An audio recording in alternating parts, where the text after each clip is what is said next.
Assalamualaikum warahmatullahi wabarakatuh. Selamat sore Ibu dan rekan-rekan mahasiswa. Di sini kami dari kelompok 3 mata kuliah Geokimia akan mempresentasikan materi mengenai magma dan batuan beku. Baiklah, sebelum kami menjelaskan materi, saya akan memperkenalkan anggota dari kelompok 3. Yang pertama ada Jenika Kusuma Anggraini dengan NPM 28. Lalu ada saya sendiri Nurul Hidayah dengan NPM 22 dan ada Kak Stevi Ariwibowo dengan NPM 49. Apa itu magma? Magma adalah bahan inti dari batuan beku. Lava adalah magma yang dituangkan melalui lubang vulkanik. Magma dapat didefinisikan sebagai bahan batuan yang mencair. Magma juga mengandung bahan yang mudah menguap, yang menghilang dalam proses pengerasan, tetapi juga memainkan peran yang signifikan dalam menentukan proses kristalisasi. Hasil akhir dari beberapa proses kristalisasi mencakup tidak hanya batuan beku saja, tetapi juga fase gas dan mungkin sebuah larutan encer. Magma dapat dikarakteristikan menjadi 3. Yang pertama, berdasarkan komposisinya yang sebagian besar silikat. Yang kedua, berdasarkan suhunya yang panas, yaitu sekitar 500 sampai 1200 derajat. Dan yang ketiga, berdasarkan mobilitasnya yang mengalir. Berdasarkan Turner dan Verhoeven, istilah magma digunakan untuk mencakup seluruh zat batu mobilitas yang muncul secara alami yang terdiri pada bagian-bagian penting dari fase cairan yang berkomposisikan silikat cair. Bertahun-tahun yang lalu, Bunsen memutuskan bahwa ada 2 magma utama, yaitu granitis dan basaltis, dan batuan beku dari komposisi lainnya merupakan percampuran dari 2 jenis magma tersebut. Pernyataan Bunsen didukung oleh melimpahnya tipe batu yang berbeda-beda. Batuan beku alam dimasukkan secara utama dalam 2 jenis batuan, granit dan basalt. Daly memperkirakan bahwa granit dan granodiorit sama-sama terdiri dari setidaknya 95% dari intrusif, dan basalt dan piroksin andesit terbuat dari setidaknya 98% ekstrusif. Hubungan tersebut merupakan dasar yang benar-benar berarti pada pertimbangan magmatis. Kecenderungan pemikiran yang berhubungan dengan geologi adalah pada pemikiran bahwa komposisi basaltis merupakan satu-satunya magma utama dari kebanyakan batuan beku yang terbentuk. Pendapat-pendapat tentang hal ini adalah yang pertama, melalui waktu geologikal, magma pada komposisi ini telah rusak dari lapisan kulit dan dituangkan keluar permukaan dalam luapan yang melimpah. Yang kedua, batu-batu pada muara lautan hampir seluruhnya basalt. Yang ketiga, penelitian menunjukkan bahwa perbedaan dari magma basalt dapat menghasilkan batu dari banyaknya jenis komposisi kimia dan mineralogis, dan beberapa perbedaan telah diteliti pada kejadian alam. Asumsi dari magma basalt utama secara tidak langsung menunjukkan bahwa magma dari bahan lain tidak ada. Hal ini merupakan bukti nyata dari banyaknya jenis lahar yang dikeluarkan oleh gunung api. Bentuk-bentuk magma dari komposisi yang berbeda-beda dijelaskan dari sebagian kecil kristalisasi magma basalt dan perpisahan magma sisa yang berbeda tipe. Oleh perpaduan bahan dari komposisi yang berbeda-beda dan oleh pelepasan zat yang mudah menguap seluruhnya, baik itu secara sendiri-sendiri ataupun bersamaan, sudah cukup untuk menghasilkan perbedaan perubahan pada komposisinya. Komposisi kimia magma dan batuan beku. Clark dan Washington menghitung komposisi rata-rata batuan beku dengan hasil sebagai berikut. Bilangan-bilangan tersebut merupakan rata-rata dari beberapa ribu analisis dan tidak lebih ataupun kurang. Artinya, dari yang sudah disebutkan di pernyataan tersebut, kalkulasi tersebut tidak mewakili komposisi dari magma utama yang memunculkan batuan beku, juga komposisi dari magma biasa. Unsur pokok utama dihilangkan, seperti bahan yang mudah menguap muncul pada seluruh magma. Meskipun begitu, gambar tersebut mengindikasikan bahwa elemen-elemen berikut menonjol seperti O, Si, Al, Fe, Mg, Ca, Na, dan K. Magma merupakan sistem multikomponen dan komponen-komponen tersebut dan elemen lainnya. Komponen yang berbeda tidak bervariasi secara acak tetapi saling berkegantungan. Hubungan frekuensi dari pembentukan batu oksida yang lazim diteliti oleh Richardson dan Naseby. Gambar berikut ini adalah gambar presentasi distribusi frekuensi silika dalam analisis batuan beku, dan yang ini adalah gambar presentasi distribusi frekuensi dari oksida utama pada batuan beku. Oksida yang dominan adalah silika. Kebanyakan batuan beku terdiri dari 30-80% SiO2. Jenisnya tidak seluruhnya biasa yang terlihat hanya pada gambar 1. Ada dua frekuensi maksimal, yakni 52,5% SiO2 dan 73% dari SiO2. Contohnya batuan dengan 52,5% SiO2 dan 73% SiO2 merupakan yang paling lazim. Hal ini berhubungan dengan penelitian di lapangan bahwa kebanyakan batuan beku merupakan granit dan basalt. Alumina biasanya berbeda antara 10 dan 20% Al2O3. Yang rendah merupakan karakteristik dari batu dengan feldspar dan feldspatoid yang kecil. Contohnya tipe ultrabasis. Al2O3 yang tinggi merupakan karakteristik dari anortosit dan batuan yang mengandung banyak nefelin. Soda menunjukkan jenis yang sangat simetris dengan rentang umum 2-5%. Na2O meningkat dengan jarak sebanyak 15%. Kurva K2O tidak biasa digunakan, tetapi kebanyakan batu mengandung kurang dari 6% K2O dan jarang yang dapat meningkat hingga 10%. Kurva FeO dan Fe2O3 sama, keduanya menunjukkan puncak frekuensi pada kisaran 1,5% dan jatuh kurang lebih pada persenan yang lebih tinggi. Jumlah besi oksida pada batuan beku tak jarang meningkat 1% kecuali pada biji-besi magmatis. Kurva frekuensi untuk persenan magnesia sangat asimetris. Kebanyakan batu mengandung MgO yang rendah dan hanya tipe ultrabasis yang kaya akan piroksin dan atau olefin hingga lebih dari 20%. Kurva untuk CaO menyerupai kurva untuk MgO. Kebanyakan batu memiliki kurang dari 10% CaO, meskipun dalam beberapa piroksenit CaO meningkat hingga 20%. Air mungkin mencapai 10% pada beberapa kacamata vulkanik, tetapi pada umumnya batuan beku mengandung lebih dari 2% H2O yang mendapat kelebihannya dari perubahan. 3 unsur yang kurang yang seharusnya ditentukan dalam analisis batu yang baik adalah TiO2, P2O5, dan MnO, yang seluruhnya muncul pada kebanyakan batuan beku. Banyak komponen lainnya yang ditemukan dalam jumlah yang sedikit. Komposisi mineralogi batuan beku. Meskipun lebih dari 1.000 jenis mineral berbeda telah diketahui, jumlah dari 99% jenis batuan beku muncul sangat sedikit. Dipisahkan dari 7 mineral utama atau grup mineral, yaitu mineral silika, feldspar, feldspatoid, olivin, piroksin, amfibol, dan mika. Hanya magnetite, ilmenir, dan apatit yang biasanya ditemukan dan biasanya dalam jumlah yang sedikit. Komposisi mineralogis adalah kriteria dasar dalam klasifikasi batuan beku. Gambar tersebut merupakan representasi diagram dari tipe umum yang menunjukkan komposisi mineralogi dalam ketentuan pembentukan batu mineral.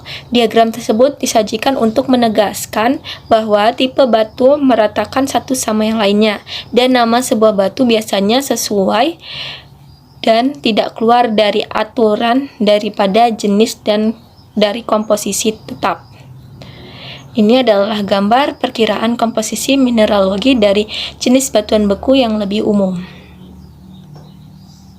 Berikut ini adalah kelompok mineral dari batuan beku. Yang pertama, mineral silika. Silika muncul di alam sebagai 7 mineral berbeda, yaitu kuarsa, tridimit, kristobalit, opal, lekatelierit, koesit, dan disofit. Dari semuanya, kuarsa yang paling umum.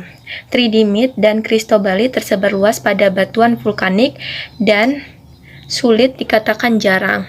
Opal tidak umum, lekatelierit sangat jarang, koesit dan stisofit bentuk tekanan tinggi yang dibuat pertama kali di laboratorium dan selanjutnya dikenal di batu pasir. Kuarsa, kristobalit, dan tridimit merupakan bentuk dari silika yang mungkin terjadi di batuan beku.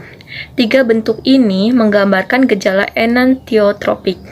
Masing-masing memiliki bidang stabilitas sendiri.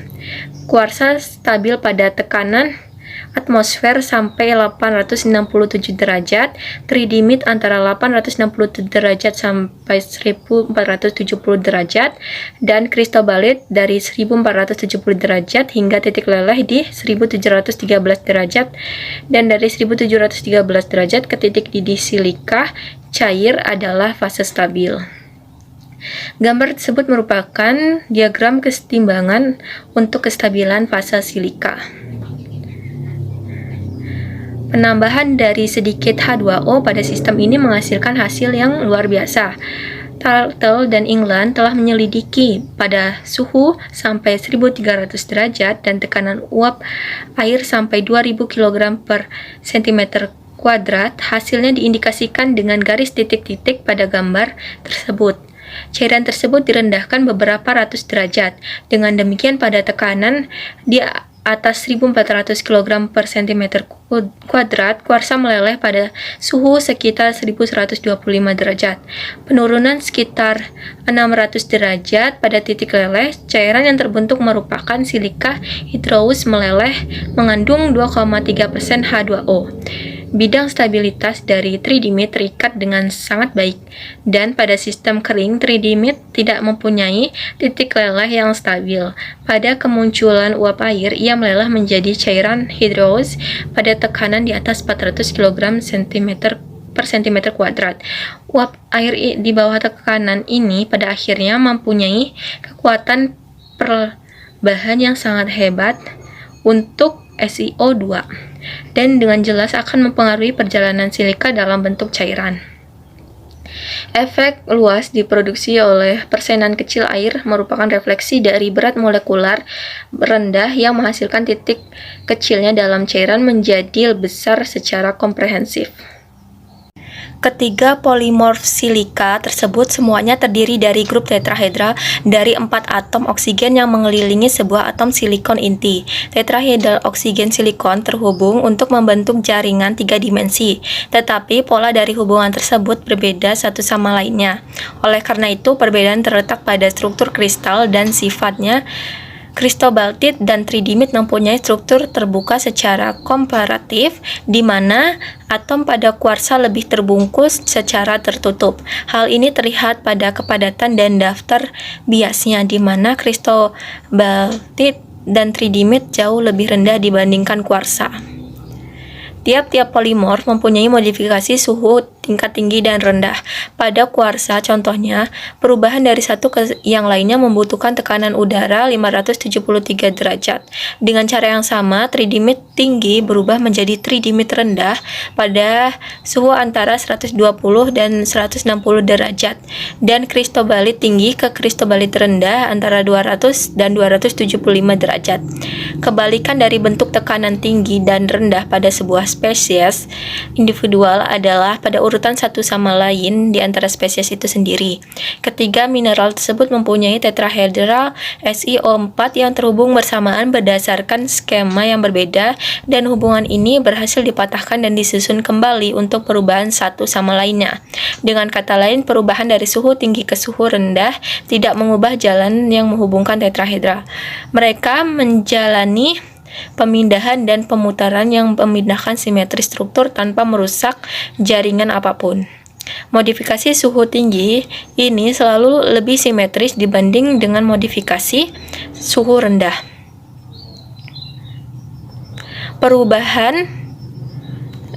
tinggi rendah dari mineral terjadi secara cepat pada suhu transisi yang dapat dibalik. Perubahan dari satu bentuk polimorf ke bentuk lainnya sangat lambat dan seret, dan keberadaan tridimit dan kristobalit sebagai mineral menunjukkan bahwa sisanya dapat tidak berubah secara tidak menentu pada suhu tertentu. Keberadaan elemen luar pada struktur mempunyai efek stabilisasi pada tridimit dan kristobalit. Analisis yang dapat dipahami dari mineral-mineral tersebut menunjukkan keberadaan Na dan Al, yang menyarankan pergantian NaAl untuk Si pada struktur terbuka. Kuarsa sebaliknya pada umumnya adalah SiO2 murni. Dua kejadian lainnya dari perbedaan yang berarti seharusnya disebutkan menjadi pertama, meskipun pada suhu di bawah 867 derajat, terutama ketika kristalisasi berubah dengan cepat, contohnya pada kemunculan mineralizer sebagai gas panas, kristobalit dan atom tridimit dapat mengkristal meskipun kuarsa adalah fase yang stabil.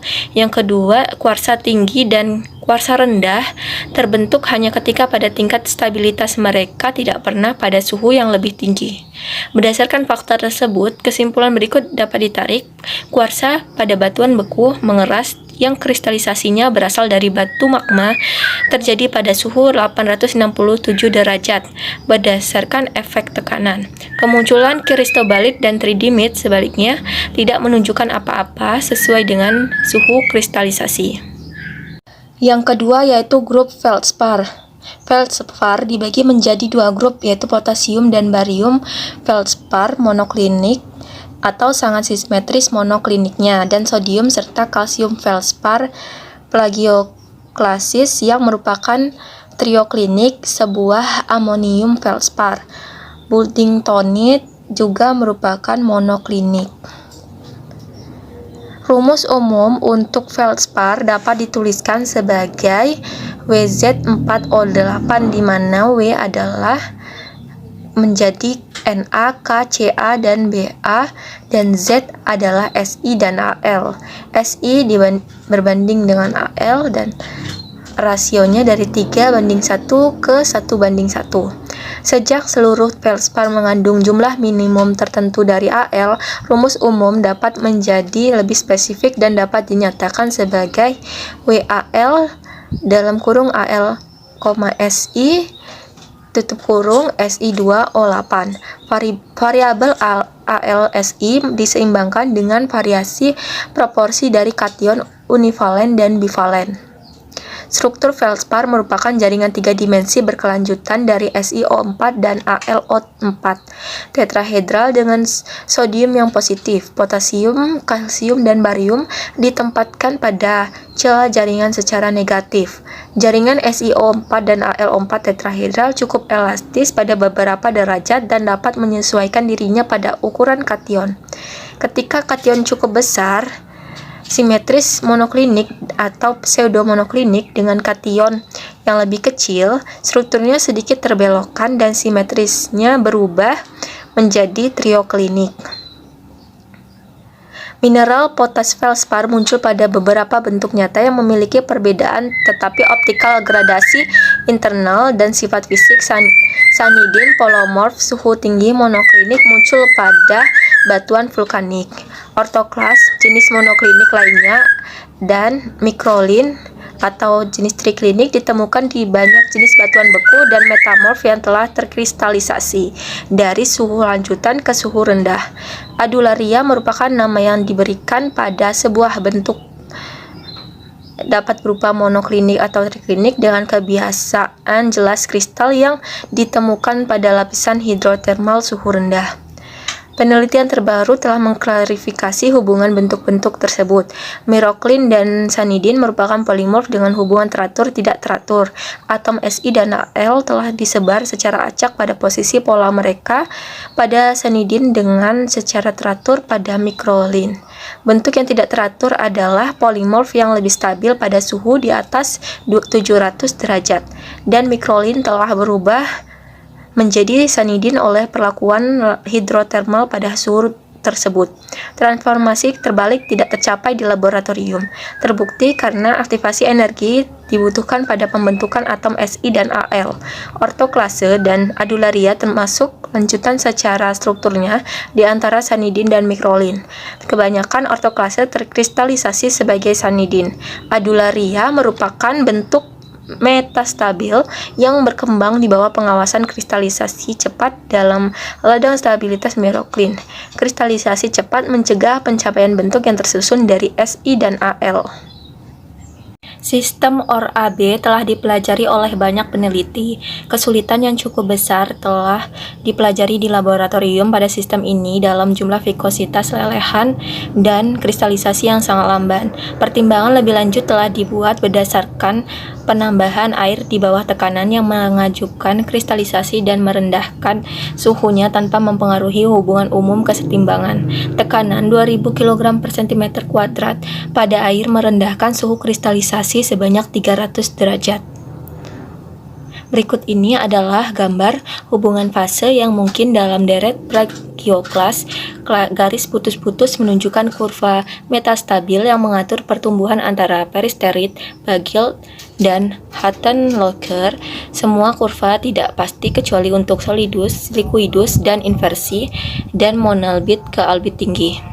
Ketika perbedaan diamati antara sifat optik plagioklas dengan komposisi yang sama dari batuan vulkanik dan plutonik menunjukkan serangkaian plagioklas suhu tinggi dan suhu rendah yang berbeda. Suhu albit rendah hanya dapat menerima sedikit kalsium yang menggantikan natrium, dan dalam kisaran perkiraan AN3 hingga AN23 plagioklas biasanya merupakan intergrowth submikroskopik yang dikenal sebagai peristerit dari daerah yang kaya natrium dan kaya kalsium.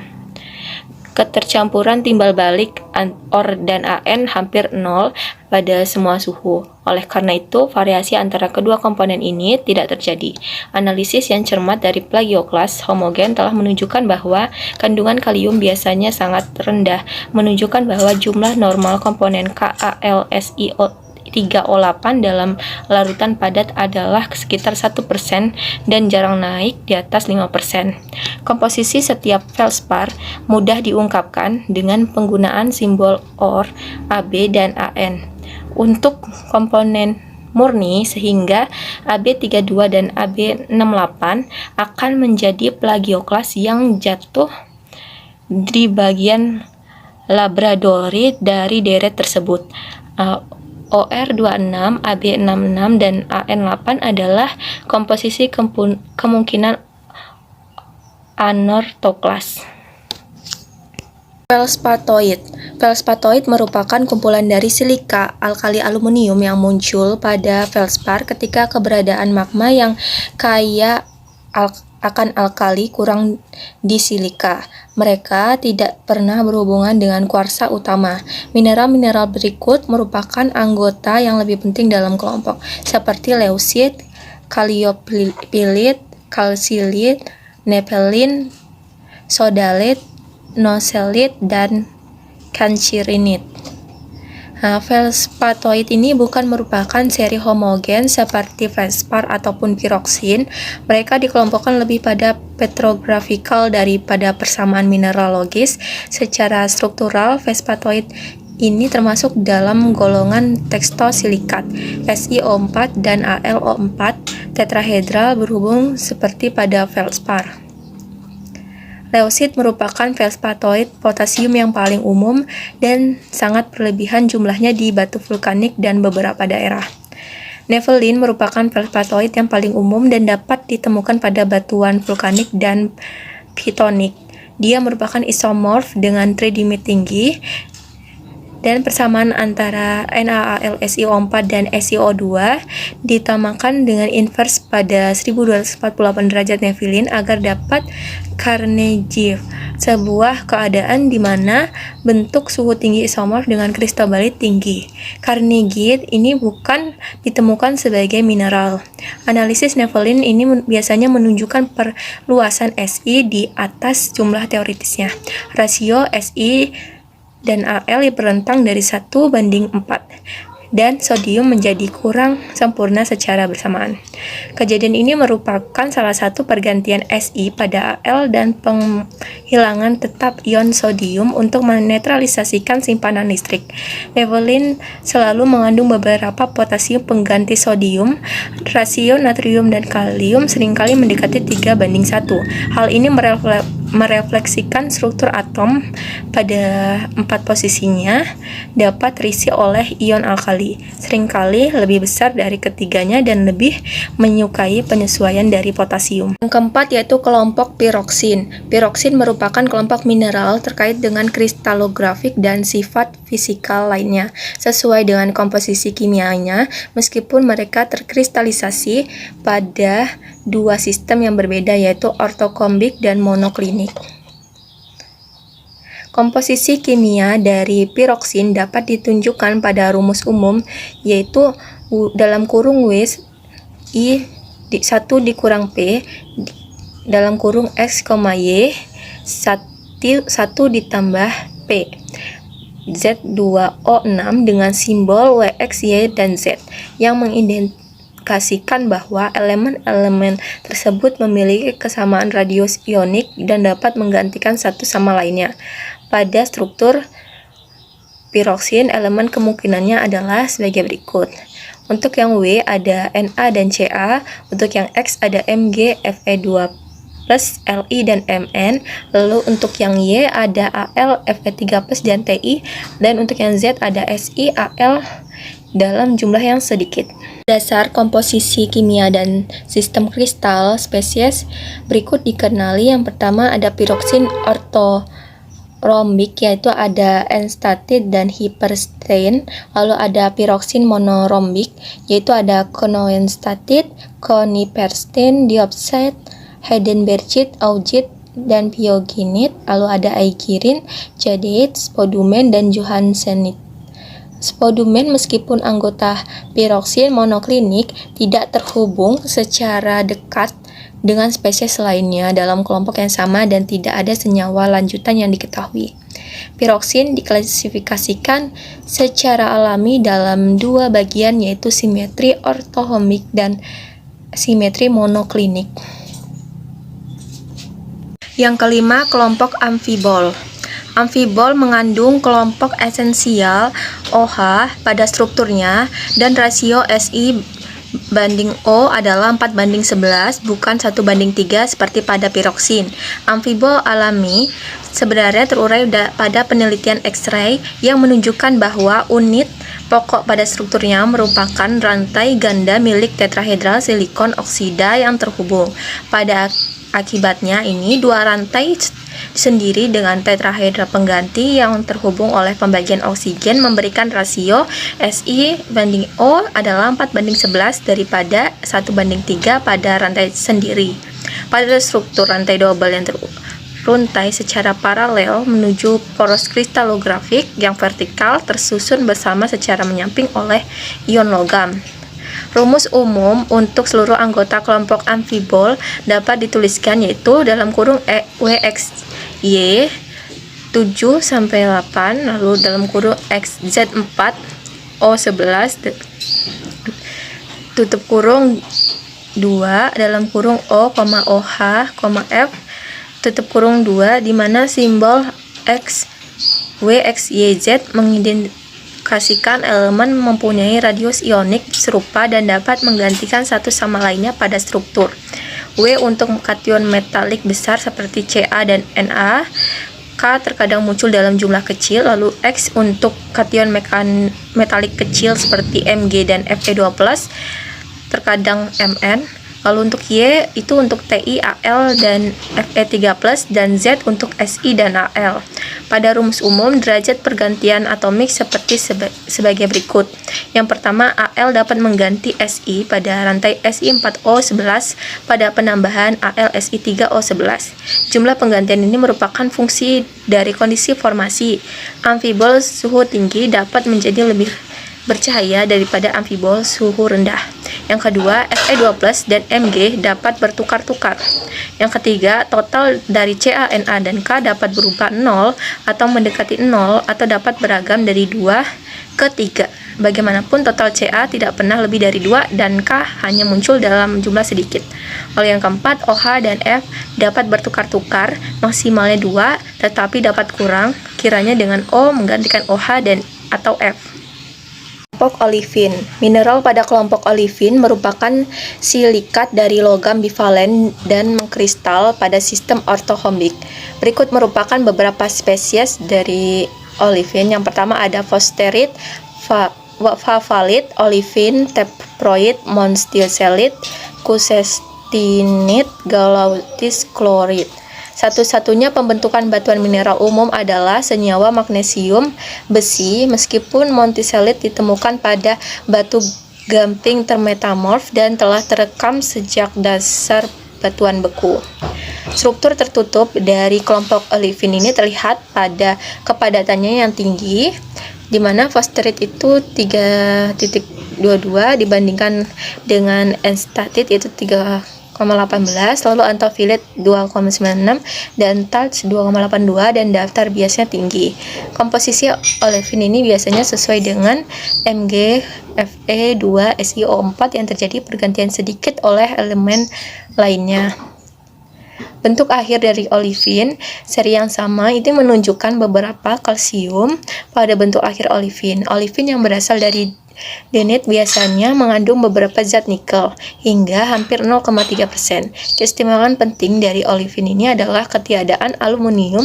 Biasanya pergantian Mg dan Si oleh Al tidak muncul pada struktur olivin. Selanjutnya, yang ketujuh adalah kelompok mica. Rumus umum dari tipe W dalam kurung S, Y 2 strip 3 Z4 O10 dalam kurung OH, F 2 dapat dituliskan untuk kelompok secara keseluruhan. Pada rumus ini, W merupakan potasium pada umumnya yaitu Na pada paragonit, dan X dan Y itu mempresentasikan tentang Al, Li, Mg, Fe2+, dan Fe3+, lalu Z merepresentasikan Si dan Al yang rasionya disamakan 3:1. Spesies berbeda membentuk tipe kelompok isomorf, tapi hubungan fase tidak sepenuhnya dikerjakan. Kedua anggota kelompok ini mengkristalisasi bersama secara seiring pada posisi paralel. Kristalisasi biotit pada hal ini dengan muscovit dengan lepidolit, dan seterusnya. Pada daftar berikut, rumus telah disederhanakan menjadi tipe ideal yang menyesuaikan dengan struktur yang muncul karena investigasi X-ray. Pertama ada muscovit, lalu ada paragonit, phlogopit, biotit, dan lepidolit. Skema struktural dari mica adalah sebagai berikut. Unit dasar tetrahedra SiO4 terhubung oleh 3 sudut dekat tetrahedral membentuk lembaran. SiO4 tetrahedron memiliki oksigen bersama dan bebas, maka komposisi dan valensinya diwakili oleh SiO10 4-. Dua tetrahedra yang terhubung ini ditempatkan bersama dengan simpul tetrahedra yang mengarah ke dalam. Simpul-simpul ini dihubungkan silang oleh semua muscovit atau oleh Mg dan Fe di phlogopit dan biotit. Gugus hidroksil digabungkan dan dihubungkan dengan Al, Mg atau Fe saja. Dengan demikian, lembaran ganda yang terikat kuat dihasilkan alas tetrahedra di setiap sisi luarnya. Baik, assalamualaikum warahmatullahi wabarakatuh. Di sini saya Stevi Alibowo, nomor pokok 18130230049 akan menjelaskan tentang magma dalam cairan, yaitu sifat silikat mencair. Entropi peleburan silikat tidak tinggi, sehingga atom atau ion dalam silikat ternyata memiliki derajat keteraturan yang tidak jauh berbeda dari padatan. Dengan demikian dapat disimpulkan bahwa banyak pengaturan struktural dipertahankan pada pencairan. Karena ikatan silikon oksigen jauh lebih kuat daripada tautan lain di struktur silikat, maka akal untuk mengasumsikan bahwa ikatan ini hadir untuk beberapa tingkat dalam cairan juga, yaitu anion dalam olehan sebagian besar adalah tetrahedra silikon oksigen terpolimerisasi yang dihubungkan dengan berbagai oksigen ke dalam jaringan 1 dimensi, 2 atau 3 dimensi, mirip dengan yang ada di silikat kristal tetapi lebih tidak beraturan.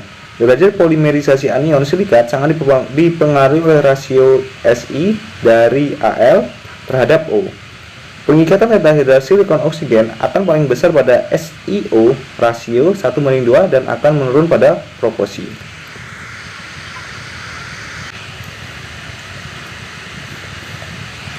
Selanjutnya, kristalisasi dalam cairan silikat. Prinsip-prinsip kesetimbangan heterogen mengatur kristalisasi dari cairan.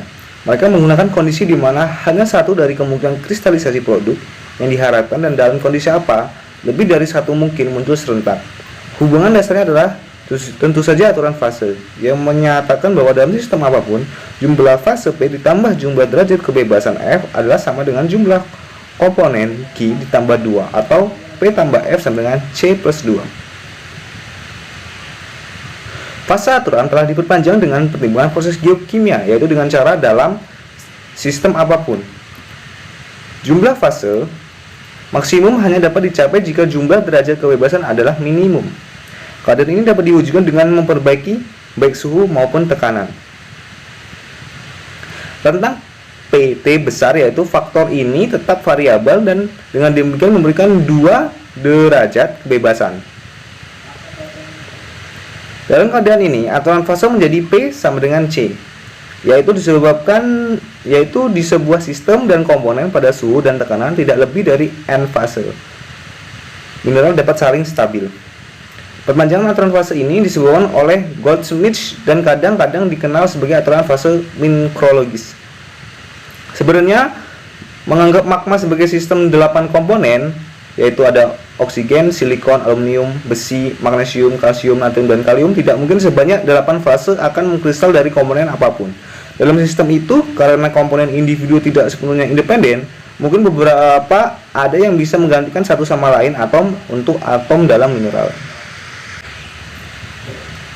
Selanjutnya yaitu sistem piroksin plagioklas. Sistem ini biasanya signifikan pada petrogenesis.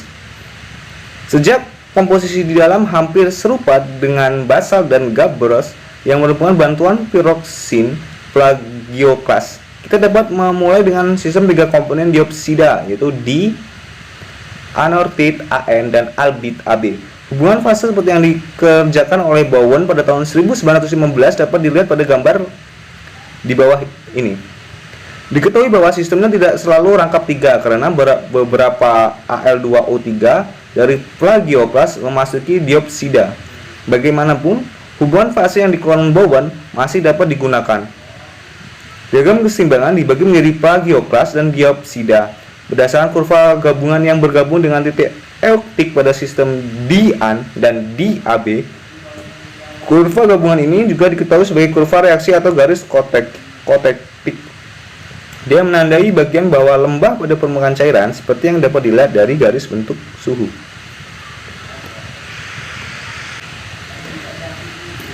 Baik, selanjutnya yaitu ada sistem KaLSiO4, NaLSiO4, dan SiO2. Komposisi sistem ini serupa dengan batuan igneous, granit, syenit, nephelin, senti, dan riolit sesuai trasit dan fonolit.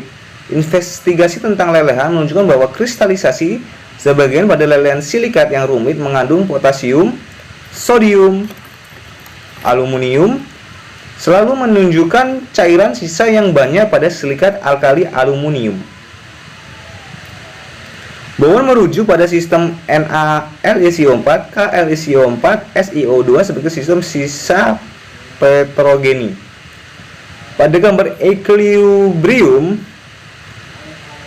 KLSiO3O8, NaLSiO3O8 ikut membagi sistem menjadi 2 bagian. Komposisi pada gabungan ini dan pendekatan puncak komposisi granit, komposisi di bawah gabungan ini mendekati komposisi magma alkalin yang dapat mengkristal sebagai feldspar alkali tambahan, Nelvin atau leucit. Keunggulan signifikannya adalah suhu rendah hingga mencapai 1100 derajat isoterm. Kristalisasi pecahan dari lelehan dalam sistem ini akan menghasilkan cairan sisa. Komposisi yang berada pada daerah suhu rendah. Bowen mengumumkan bahwa jika kristalisasi pecahan telah menjadi bagian yang penting dalam membedakan magma, maka batu igneous yang merupakan hasil dari kristalisasi lelehan sisa haruslah memiliki komponen salik dengan komposisi besar yang berada pada suhu rendah. Dari gambar tersebut, diagram keseimbangan sistem NaLSiO4, KlSiO4, dan SiO2, titik hitamnya mewakili plot komposisi normatif kecuali anorthit.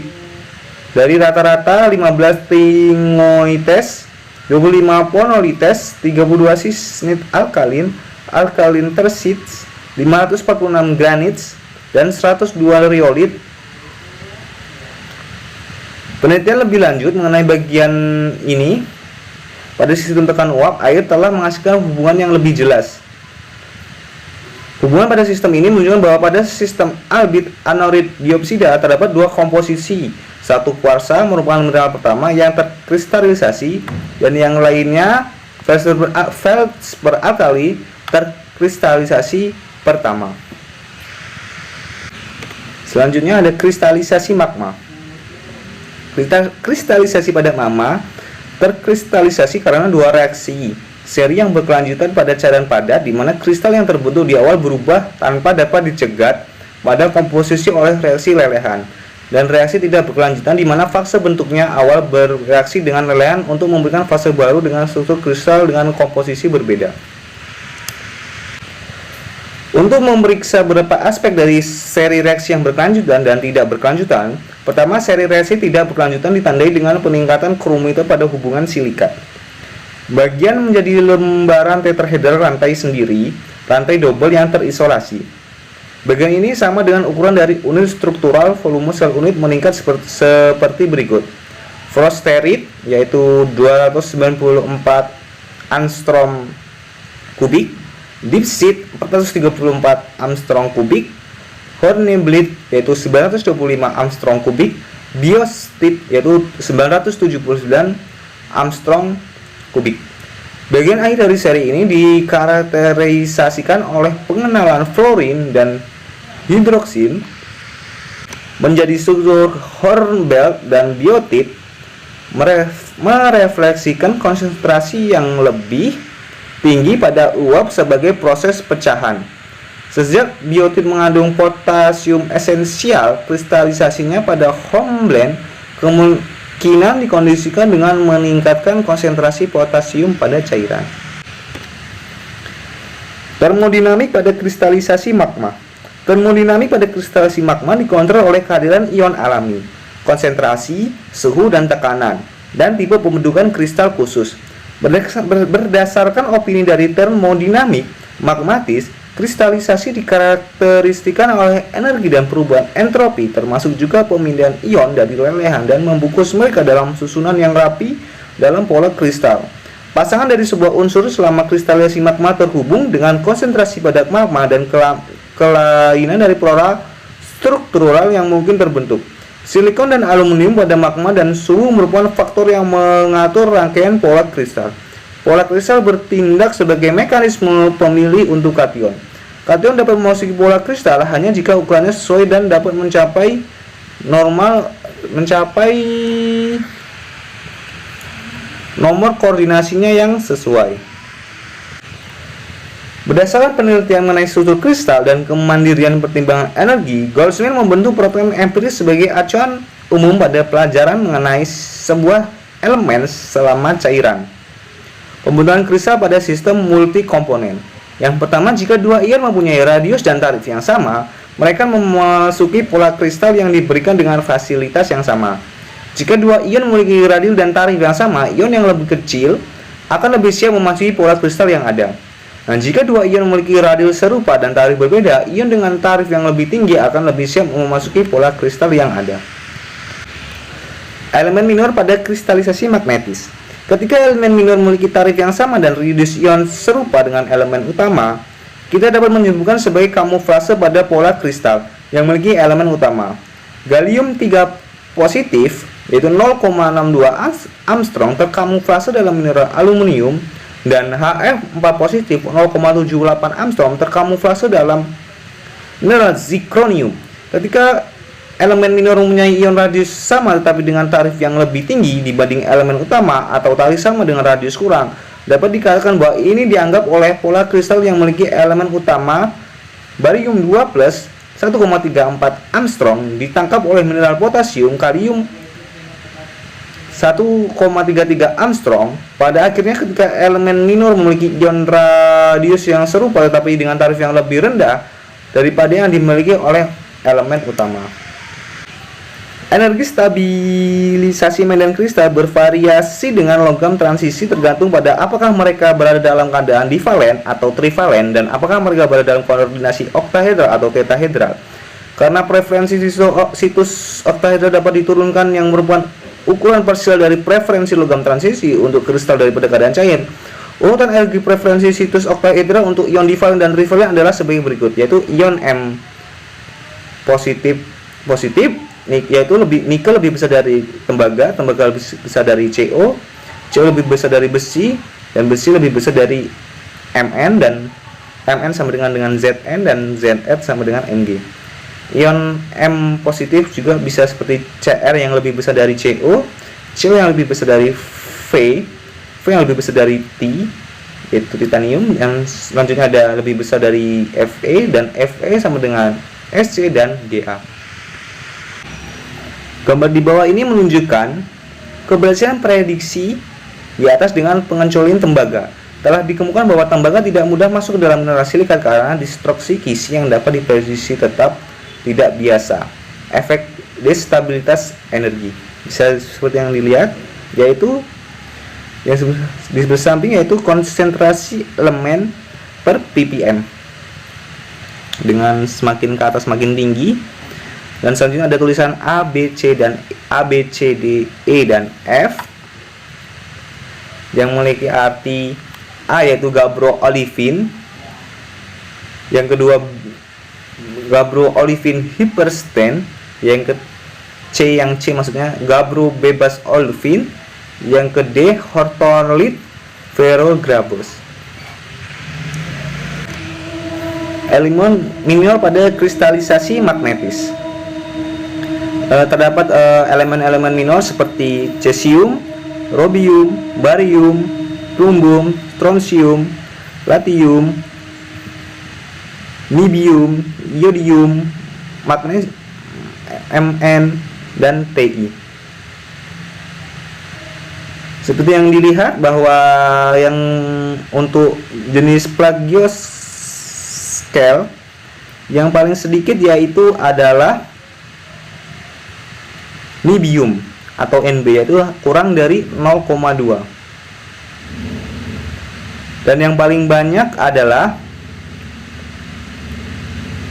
strontium yaitu sebesar 280.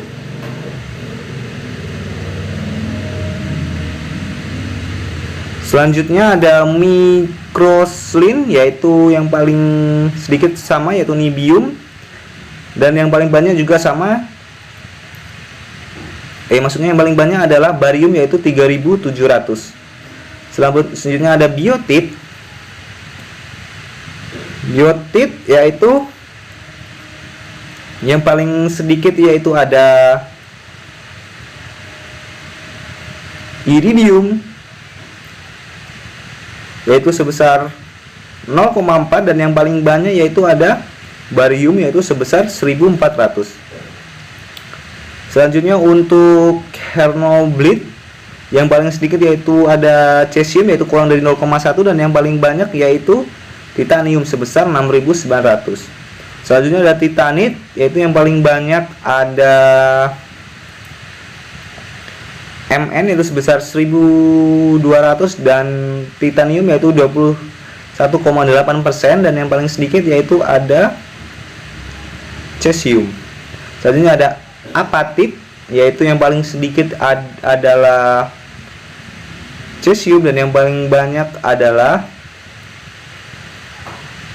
unsur iridium. Baiklah, tabel di samping merupakan tabel dari distribusi unsur dalam mineral untuk daerah bagian barat Greenland dan juga New Zealand. Nah, jadi untuk tabel yang 5.3 atau tabel yang di sebelah kiri itu merupakan tabel dari distribusi unsur dalam suatu mineral untuk daerah bagian barat Greenland, sedangkan tabel yang di sebelah kanan merupakan tabel distribusi unsur dalam mineral untuk daerah New Zealand. Oke, yang pertama di sini ada cesium. Jadi cesium adalah kation terbesar dan kalium adalah satu-satunya kation umum yang dapat dengan mudah diganti. Nah, di antara mineral pembentukan batuan terkonsentrasi di biotit relatif terhadap kalium feldspars.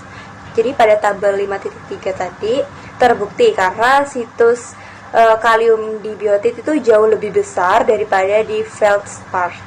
Namun, selama kristalisasi magnetik, sebagian besar elemen ini ternyata tetap berada dalam cairan sampai tahap akhir kristalisasi dan ditemukan terkonsentrasi di pegmatit, granit, di mika, dan feldspar kalium.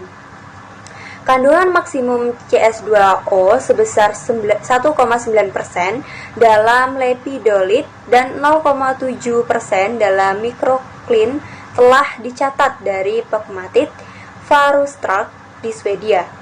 Biasanya, konsentrasi CS ini tidak mencapai nilai yang cukup tinggi untuk membentuk mineral terpisah, tetapi konsentrasi cesium ini yang tinggi dalam beberapa cairan pegmatif dapat menyebabkan pembentukan polusi, yaitu misalnya CsAlSi2O6.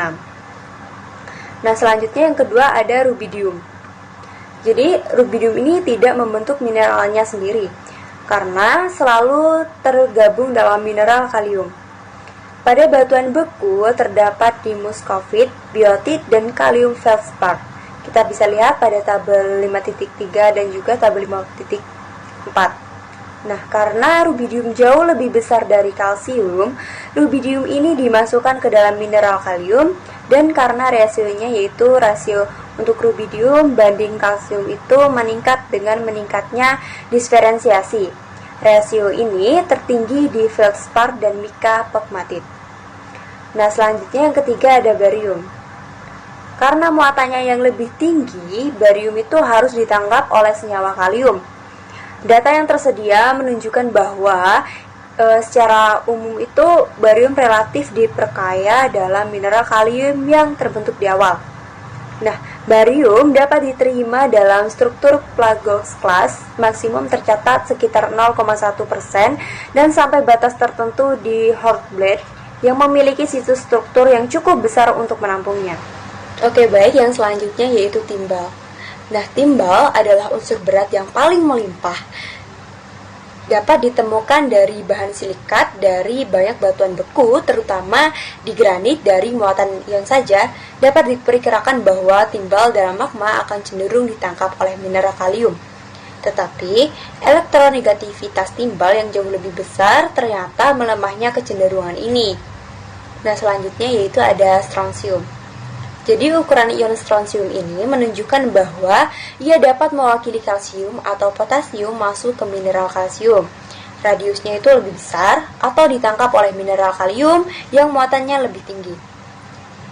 Data menunjukkan bahwa strontium dalam batuan beku sebagian besar terdapat di plagioclase dan feldspar kalium, dan bahan konsentrasinya dalam mineral tertentu meningkat seiring dengan proses kristalisasi. Nah, kelimpahannya di batuan beku agak bervariasi, umumnya lebih tinggi di basal dan gabbro daripada granit. Masuknya kalsium dalam proses dominan menghilangkan strontium dari magma. Namun, proses ini tidak bekerja dengan semua mineral kalsium. Strontium ini hadir hanya dalam jumlah yang tidak signifikan dalam augit, menunjukkan bahwa struktur peroksen tidak siap menampung ion strontium. Strontium memiliki karakteristik geokimia keseluruhan yang mirip dengan barium. Oke, yang selanjutnya yaitu ada yttrium yang biasa dilambangkan dengan huruf Y. Jadi muatan dan jari-jari yang relatif, yttrium ini ditambah dengan konsentrasi yang rendah, umumnya menunjukkan bahwa yttrium akan menunjukkan kecenderungannya relatif kecil untuk menggantikan unsur-unsur utama selama kristalisasi magnetik. Dan ini ditanggung oleh konsentrasi yttrium sebagai mineral individu dalam pegmatit. Dalam granit dan pegmatit yang terbentuk pada suhu yang cukup rendah, agar struktur epidot stabil, ditemukan mineral alanit, di mana sebagian kalsium epidot digantikan oleh yttrium. Oke, baik, yang selanjutnya yaitu mangan. Nah, mangan ini dalam magma sebagai ion Mn2+. Dan dalam bentuk ini itu dapat diharapkan mewakili Fe2+ dan juga Ca2+. Namun, mangan jauh lebih elektronegatif daripada kalsium dan mungkin dalam hal ini tuh jarang ditemukan penggantikan elemen ini kecuali dalam apatit pegmatit. Mangan dalam batuan beku menggantikan besi dan peningkatan relatif dalam rasio, yaitu perbandingan Mn dan Fe telah dicatat di kemudian hari yang berbeda, menunjukkan bahwa ukuran ion mangan yang lebih besar menyebabkan masuk ke mineral ferromagnesian. Dan tidak ada energi stabilisasi medan kristal untuk mangan. Nah, kombinasi muatan tinggi dan radius yang relatif tinggi membedakan zikronium dari salah satu elemen utama batuan beku. Jadi, zikronium itu tidak masuk ke dalam mineral pembentukan batuan umum untuk tingkat apapun, tetapi muncul dalam fase tertentu. Selanjutnya yaitu ada hafnium. Nah, hafnium yang memiliki muatan yang sama dengan Zr dan radius yang hampir sama selalu muncul tersamar dalam mineral zikronium. Dan rasio antara Zr dan Hf itu tetap hampir konstan selama proses kristalisasi fraksional, sekitar 50%. Namun, diferensiasi dapat menghasilkan pengayaan Hf relatif terhadap Zr. Selanjutnya yaitu ada skandium. Skandium ini memiliki radius dekat dengan besi dan mengingat muatannya yang lebih tinggi, skandium diharapkan dapat ditangkap oleh mineral ferromagnesian. Hal ini berlaku untuk peroksida magnetik yang umumnya menunjukkan konsentrasi relatif skandium pada tabel sebelumnya ya, tabel 5.3. Mungkin juga ada dalam hornblende dan biotit dan terutama perkayaan dalam titanit. Itu dapat dilihat dalam tabel 5.4. Baiklah, yang selanjutnya yaitu kobalt.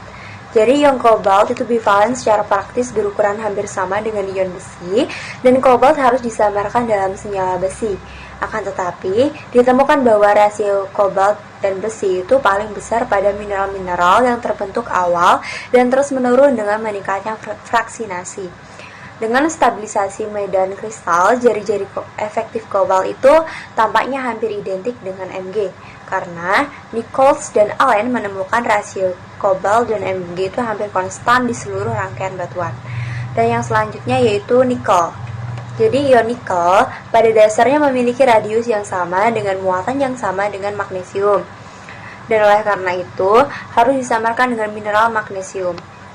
Namun rasio antara nikel dan magnesium tertinggi pada kristal yang terbentuk lebih awal, terutama olivin, dan menunjukkan kestabilannya itu menurun, penurunan batuan dan mineral yang terbentuk kemudian. Jadi, nikel memiliki energi stabilitas medan kristal terkuat dari ion divalen umum dan dengan demikian berhasil bersaing dengan Fe+ dan juga magnesium untuk situs kisi oktahedral. Nah, yang selanjutnya yaitu ada litium. Jadi berdasarkan sifat-sifat kimianya, litium akan mengikuti unsur-unsur alkali lainnya dalam kristalisasi magnetik. Namun, ukuran ionik sangat menentukan dalam kristalisasi dan ion litium jauh lebih kecil daripada ion alkali. Oleh karena itu, litium mengikuti magnesium karena ukuran ioniknya itu hampir sama.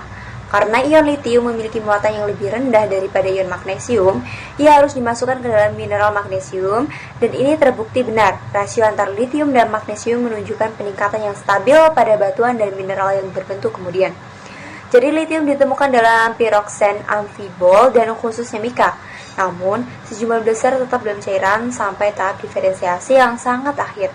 Karena permaktit itu sering menunjukkan konsentrasi litium tertentu yang dalam ketiadaan magnesium membentuk mineral tersendiri seperti lipedolit, spodumen, ambligon, dan juga petalit. Selanjutnya yaitu ada vanadium. Jadi vanadium mungkin hadir dalam magma sebagai ion V+, hal ini sebagian besar dihapus dalam magnetit, dan dimana proksi untuk Fe3+, jari-jari ioniknya itu lebih besar dari besi, tetapi elektronegativitasnya itu jauh lebih kecil, dan energi stabilisasi medan kristalnya itu lebih tinggi. Kedua faktor belakangan ini ternyata bertanggung jawab atas pernyataan vanadium pada magnetik yang terbentuk di awal. Jadi vanadium juga terdapat pada Proxenes ambibolens dan juga biotet. Dan telah dicatat dalam konsentrasi yang nyata di aigirin, mineral dan kandungan Fe 3+ yang tinggi. Oke, selanjutnya yaitu ada kromium. Jadi kromium ini juga hadir dalam magma sebagai ion Cr3+. Jari-jari ionnya sangat dekat dengan Fe+, tetapi kromium menunjukkan tingkat konsentrasi preferensial yang relatif tinggi terhadap besi, yang sebagian besar dikeluarkan dari magma pada tahap awal kristalisasi sebagai kromit. Ini dapat dianggap berasal dari energi stabilitas medan kristal yang kuat dari Cr3+ relatif terhadap Fe. Nah, kromium juga diperkaya dengan proxenes, terutama yang berasal dari batuan ultra basa. Oke, selanjutnya yaitu ada titanium. Dalam batuan beku, titanium hadir terutama sebagai ilmenite. Ia dapat menggantikan aluminium dalam 6 koordinasi dan karenanya muncul dalam pyroxene, hornblende, dan juga biotit. Hal ini karena ditangkap oleh mineral tersebut karena muatannya yang lebih tinggi atau TiAp. Titanium juga tidak muncul di muscovite, mungkin karena adanya dalam magma yang sangat mengandung silika, ia dihilangkan sebagai titanium. Baiklah, yang selanjutnya yaitu gallium. Jadi gallium dengan muatan ionik yang sama dan jari-jari yang mendekati aluminium disamarkan dalam mineral yang mengandung aluminium. Ukuran ion gallium yang agak lebih besar menunjukkan bahwa gallium cenderung lebih berlimpah dalam mineral aluminium yang terbentuk di kemudian. Nah, pengukuran rasio antara gallium dan aluminium dalam batuan beku, batuan dan mineralnya menunjukkan bahwa rasio ini hampir konstan, menunjukkan fase efektif gallium dan mineral aluminium. Ada kecenderungan rasio antara gallium dan aluminium meningkat pada diferensiasi selanjutnya, dan gallium diperkaya dalam feldspar dan mika pegmatit. Oke, yang selanjutnya yang terakhir yaitu ada germanium. Jadi ion germanium itu memiliki muatan yang sama dan jari-jari yang agak lebih tinggi daripada silikon. Nah, germanium menggantikan silikon dan pengukuran rasio antara Ge dan Si dalam silikat umumnya menunjukkan sedikit variasi, dan ini menunjukkan bahwa ia secara efektif itu disamarkan dalam mineral tersebut. Oke, selama kristalisasi akhir dari cairan sisa, unsur-unsur ini dapat memasuki struktur mineral biasa, rubidium dalam mikrocline, atau mineral langka di mana magnesium dan juga apatit. Mereka mungkin masuk atau terperangkap oleh struktur mineral yang jauh lebih tidak sesuai, diikuti dalam beberapa kasus dengan transfer ke mineral yang terkelupas. Mereka dapat terkonsentrasi dalam cairan sisa sampai mineral tertentu terbentuk, atau mereka mungkin terikat pada permukaan beberapa mineral atau mineral dengan adsorpsi. Lalu proses terakhir ini terbukti efektif dalam kristalisasi batuan granit dan menghasilkan penempelan ion-ion elemen minor dan trace ke permukaan kristal mineral silikat umum. Penyekatan dengan adsorpsi relatif rendah, seperti yang ditunjukkan oleh percobaan di mana sejumlah besar elemen minor dan elemen jejak telah dihilangkan dari granit dengan pencucian dengan asam encer. Oke, jadi selanjutnya yaitu materi selanjutnya tentang kristalisasi fraksional dan lelehan. Jadi pertimbangan eksperimental dan teoritis tentang elemen dalam kristalisasi fraksional dan pencairan parsial menambah informasi berharga tentang asal dan evolusi kimia magma. Jadi model jejak elemen didasarkan pada pemilihan koefisien partisi pada cair K ketika massa dm dari magma cair mengkristal sebagai dx dari elemen jejak masuk ke dalam padatan. Nah, rumusnya yaitu dx per dm sama dengan k x per m, di mana x adalah jumlah elemen jejak yang tersisa di magma bersama m. Integrasi menghasilkan ekspresi untuk konsentrasi elemen jejak Cm dalam magma. Jadi Cm itu sama dengan C0 dikali F pangkat K-1, di mana C0 adalah konsentrasi elemen jejak dalam magma asli dan F adalah fraksi magma yang belum mengkristal. Nah, konsentrasi unsur dalam padatan yang mengkristal adalah Cs sama dengan K dikali C cair dikali F pangkat K-1. Dan untuk padatan homogen di mana fraksi yang paling baru mengkristal didistribusikan melalui ban kristal yang terbentuk sebelumnya, atau padatan curah diambil untuk analisis kimia, nilai rata-rata Cs diperoleh dari yaitu Cs sama dengan C cair dikali 1 dikurang F di pangkat K-1 per 1 dikurang F. Oke, jadi nilai K yang tinggi itu elemen jejak akan cepat habis di magma, sedangkan untuk nilai K yang rendah, elemen jejak akan sangat diperkaya dalam fase cair residu. Dalam sistem nyata, pertimbangan tersebut diperumit oleh fakta bahwa K dapat berubah dengan suhu dan komposisi padatan dan magma dan kristalisasi baru yang berurutan. Fase akan memerlukan pertimbangan simultan dari 2 atau lebih sistem partisi. Jika peleburan kembali, sebagian fase pada terjadi dalam evolusi sistem batuan magma. Variabel tambahan harus dipertimbangkan. Yang sama menariknya dengan kristalisasi magma adalah pembentukan magma dengan pencairan sebagian batuan. Nah, cairan pertama yang terbentuk memiliki konsentrasi elemen jejak yang diberikan oleh C1 itu sama dengan 1 per K dikali C0 solid dan juga dikali 1 dikali F pangkat 1 per K-1, di mana K adalah koefisien partisi padat cair. K biasanya diganti dengan koefisien distribusi curah D0 untuk peleburan agregat polifase, di mana 2 atau lebih fase meleleh secara bersamaan. Jadi, jika fase yang berbeda meleleh dalam proporsi yang berbeda, maka yang menjadi masalah apakah berbagai jenis basal dapat dibentuk oleh pencairan sebagai bahan mantel homogen.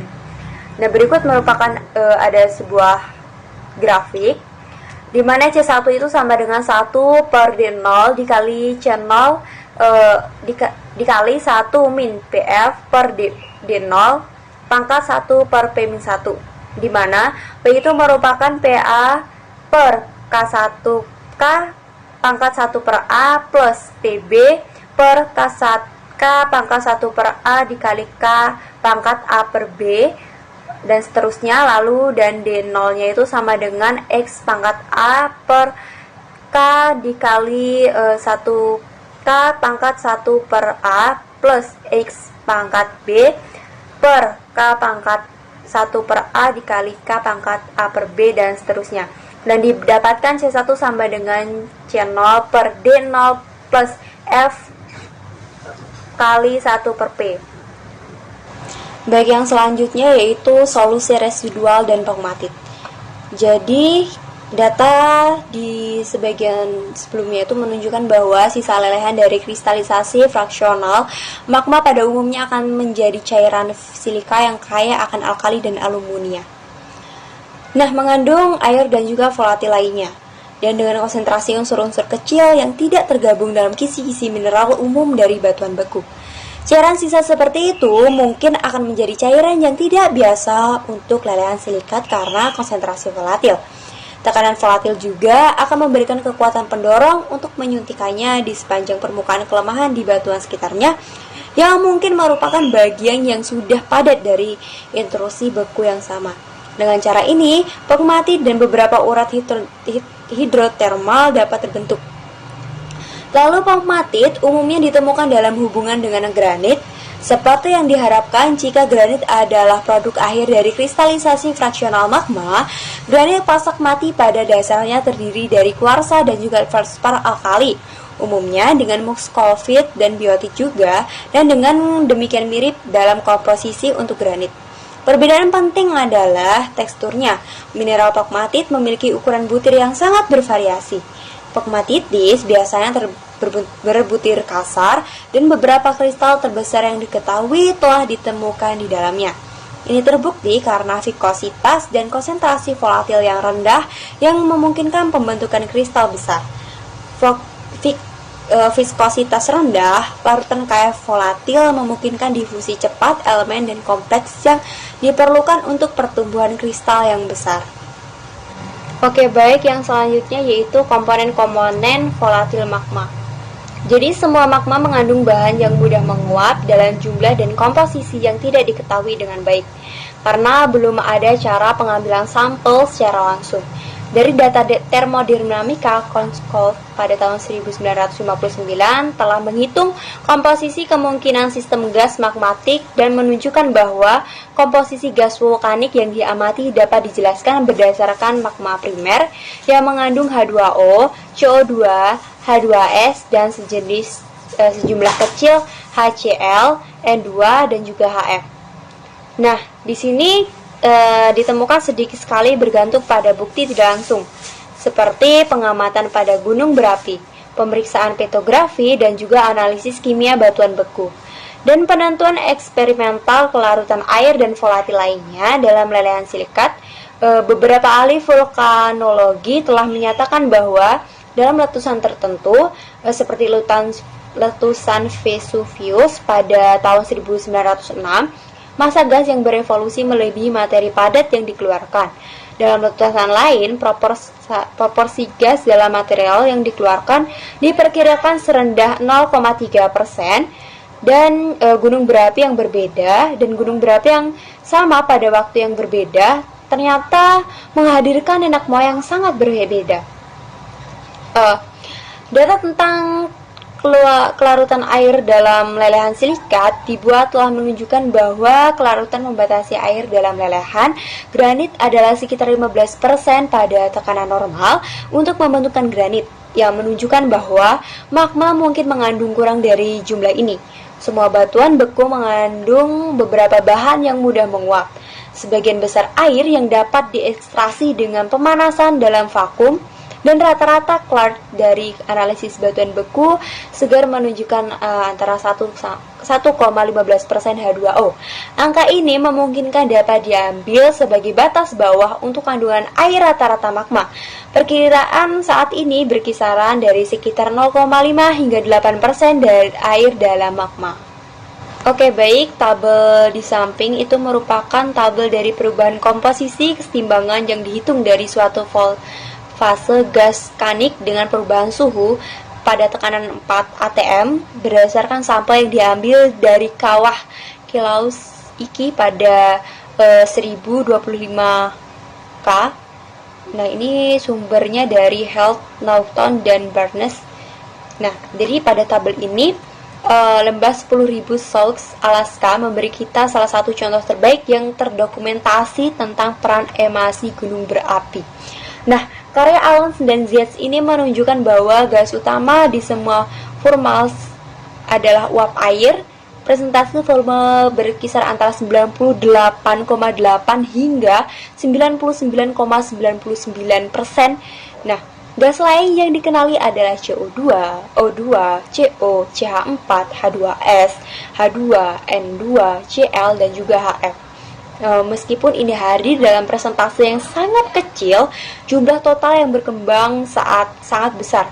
Jadi konsentrasi rata-rata antara HCl adalah 0,117% dan HF itu 0,032%, tetapi jumlah total HCl yang berkembang pada tahun 1919 itu diperkisarkan sebesar 1.250.000 ton dan HF itu sebesar 200.000 ton. Salah satu kesulitan dalam membahas signifikasi geokimia dari angka-angka ini adalah untuk menentukan berapa banyak emasi primer, yaitu terkandung dalam magma asli, dan beberapa banyak sekunder, yaitu disimulasikan oleh magma dari batuan sekitarnya selama kenaikannya ke permukaan. Oke, baik, yang selanjutnya yaitu magmatisme dan deposisi biji. Nah, banyak bukti ada untuk keyakinan bahwa banyak deposit biji secara genetik terkait dengan magma. Beberapa dari bukti ini terletak pada hubungan geologis antara badan kray dengan batuan beku, dan seringkali dengan jenis batuan beku tertentu. Misalnya, endapan timah dengan granit. Kadang-kadang gradasi dapat ditelusuri dari pegmatit ke urat batalan biji ke urat akuarsa tandus, dan contoh pemisahan langsung mineral biji dari magma sudah diketahui. Namun demikian, ada perbedaan pendapat yang signifikan mengenai proses di mana bahan-bahan kray diekstraksi dari sumber aslinya, diangkut dan disimpan. Sebagian besar endapan mineral tampaknya terbentuk dari larutan hidrotermal atau air panas, tetapi ini tidak menghilangkan kemungkinan bahwa beberapa endapan, terutama yang terikat erat dengan aktivitas magmatik itu memungkinkan juga memiliki transfer fase gas dari bahan-bahan di dalamnya. Solusi hidrotermal dapat diturunkan dalam berbagai cara, dan masuk akal untuk menyimpulkan bahwa solusi yang diberikan memungkinkan memiliki kontribusi dari air magmatik, air metamorfs, air bawaan, dan juga air tanah. Oke, jadi di samping ini ada sebuah tabel.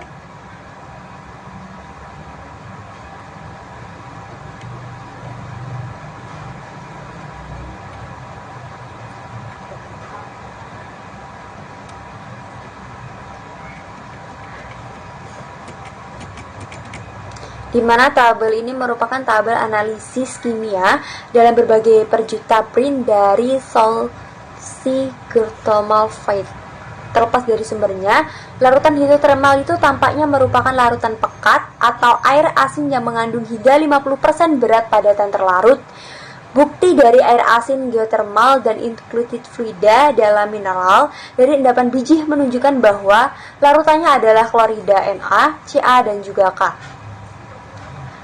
Baik, itulah tadi presentasi dari kelompok 3 geokimia mengenai magma dan juga batuan beku. Kurang dan lebihnya saya mohon maaf, saya akhiri. Wassalamualaikum warahmatullahi wabarakatuh.